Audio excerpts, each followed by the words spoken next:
Hi ಎಲ್ಲರಿಗೂ ನಮಸ್ಕಾರ. Veena Lakshith YouTube ಚಾನಲ್ಗೆ ನಿಮ್ಮೆಲ್ಲರಿಗೂ ಸ್ವಾಗತ. ಸೊ ಇವತ್ತಿನ ರೆಸಿಪಿ ಹೀರೆಕಾಯಿ ಚಟ್ನಿ. ಮೊದಲಿಗೆ ನಾನು ಒಂದು 2 ಸ್ಪೂನಷ್ಟು ಕಡಲೆ ಬೀಜನ ಈ ರೀತಿ ಡ್ರೈ ರೋಸ್ಟ್ ಮಾಡ್ಕೋತಾ ಇದ್ದೀನಿ. ಈ ಚಟ್ನಿಗೆ ಕಡಲೆ ಬೀಜ ಹಾಕೋದು ತುಂಬ ಟೇಸ್ಟಾಗಿರುತ್ತೆ. ಮತ್ತು ಹೀರೆಕಾಯಿನ ಮೇಲ್ಗಡೆ ನಾರು ತೆಗೆದು ಈ ರೀತಿ ತೊಳೆದು ಸಣ್ಣದಾಗಿ ಕಟ್ ಮಾಡಿ ಇಟ್ಕೋತಾ ಇದ್ದೀನಿ. ಎಳೆ ಹೀರೆಕಾಯಿ ಆದರೆ ಟೇಸ್ಟ್ ಇನ್ನೂ ತುಂಬಾ ಚೆನ್ನಾಗಿರುತ್ತೆ. ಸೊ ಅದಾದಮೇಲೆ ಒಂದು ಬಾಣಲಿಯಲ್ಲಿ ಒಂದು 3ರಿಂದ 4 ಸ್ಪೂನಷ್ಟು ಎಣ್ಣೆ ಹಾಕ್ಕೊಂಡು ಎಣ್ಣೆ ಚೆನ್ನಾಗಿ ಬಿಸಿ ಆಗಬೇಕು.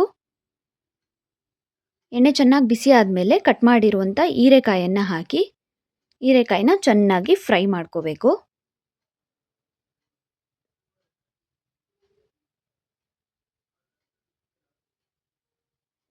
ಒಂದು ಅರ್ಧ ಭಾಗದಷ್ಟು ಫ್ರೈ ಆಗಿದೆ. ಸೊ ಈ ಟೈಮಲ್ಲಿ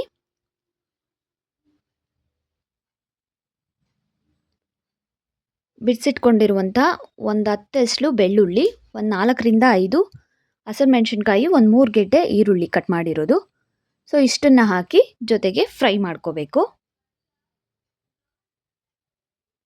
ಹೀರೆಕಾಯಿ ಪ್ರಮಾಣ ನೋಡಿಕೊಂಡು ಮೆಣಸಿನ್ಕಾಯಿನ ಹಾಕೋಬೋದು. ಒಂದು 2 ಕಡ್ಡಿಯಷ್ಟು ಕರ್ಬೇವಿನ ಸೊಪ್ಪು ಹಾಕ್ಕೊಂಡು ಚೆನ್ನಾಗಿ ಮಿಕ್ಸ್ ಮಾಡಿಕೊಂಡು ಫ್ರೈ ಮಾಡ್ಕೋಬೇಕು.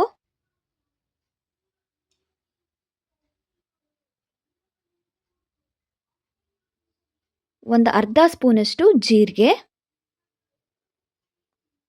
ಒಂದು ಸ್ವಲ್ಪ ಹುಣಸೆಹಣ್ಣು ಮತ್ತು ಒಂದು ಸ್ವಲ್ಪ ಕೊತ್ತಂಬರಿ ಸೊಪ್ಪು, ಒಂದು ಸ್ವಲ್ಪ ಅರಿಶಿನ, ಒಂದು ಅರ್ಧ ಸ್ಪೂನಷ್ಟು ಅರಿಶಿನ,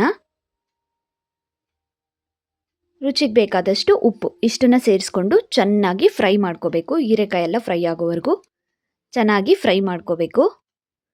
ಸೊ ಇದು ಪೂರ್ತಿ ತಣ್ಣಗಾದಮೇಲೆ ಇದನ್ನು ರುಬ್ಕೋಬೇಕು. ಒಂದು ಮಿಕ್ಸರ್ ಜಾರ್ಗೆ ಹಾಕ್ಕೊಂಡು ಹುರಿದಿರುವಂಥ ಕಡಲೆ ಬೀಜ ಹಾಕ್ಕೊಂಡು ನೀರು ಹಾಕೋದು ಅವಶ್ಯಕತೆ ಇರಲ್ಲ. ಸೊ ಪೂರ್ತಿ ನುಣ್ಣಗೆ ರುಬ್ಬೋದು ಬೇಕಿಲ್ಲ. ಸ್ವಲ್ಪ ದಪ್ಪ ದಪ್ಪಾಗಿದ್ರೇ ಅನ್ನಕ್ಕೆಲ್ಲ ತುಂಬ ಚೆನ್ನಾಗಿರುತ್ತೆ. ಸೊ ಚೆನ್ನಾಗಿ ರುಬ್ಕೊಂಡ್ರೆ ಹೀರೆಕಾಯಿ ಚಟ್ನಿ ರೆಡಿ ಆಗುತ್ತೆ. ಟೇಸ್ಟ್ ಅಂತೂ ತುಂಬಾ ಚೆನ್ನಾಗಿರುತ್ತೆ. ಸೊ ಟ್ರೈ ಮಾಡಿ. ವಿಡಿಯೋ ಹೇಗಿತ್ತು ಅನ್ನೋದನ್ನು ನಿಮ್ಮ ಅಭಿಪ್ರಾಯನ ತಿಳಿಸಿ. ವೀಣಾ ಲಕ್ಷಿತ್ ಯೂಟ್ಯೂಬ್ ಚಾನಲ್ನ ಸಬ್ಸ್ಕ್ರೈಬ್ ಮಾಡ್ಕೊಳ್ಳಿ. Thank you.